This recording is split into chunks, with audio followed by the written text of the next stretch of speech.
болыпты. Үйге кірсеңдерші. Жаман қолым тоңды ма? Иә, тоңды. Менің құлағым жып-жылы. Оны әжем тоқып берді. Анасы маған қолғап қапсы.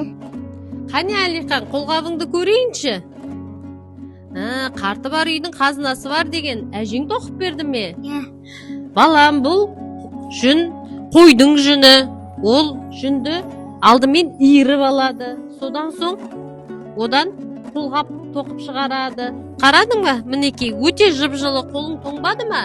Бұған жіпті ұршықпен иіру керек. Ұршық деген не? Ұршық деген жүн иіретін құрал. Жүнді иіріп аламыз, содан соң арнайы инемен осындай қолғапты тоқып шығарамыз.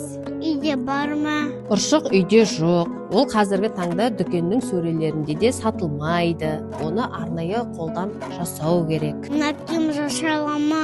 Оны қазір әкең келгесін сұрап көрейік. Амансың ба, балам?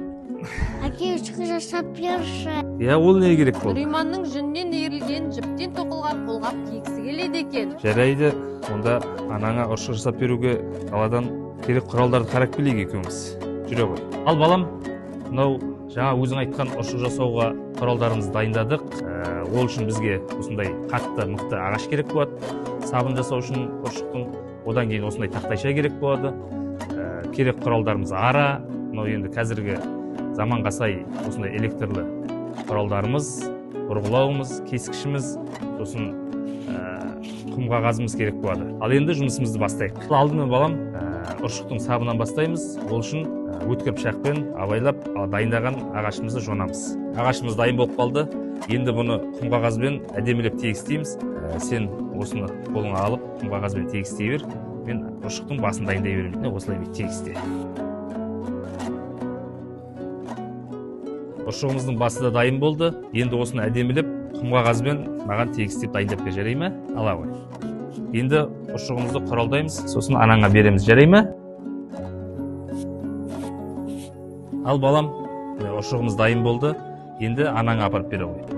Ал Ғадеке балам, ұршық дайын болып қалды ма? Енді жүн иіріп жіберейік.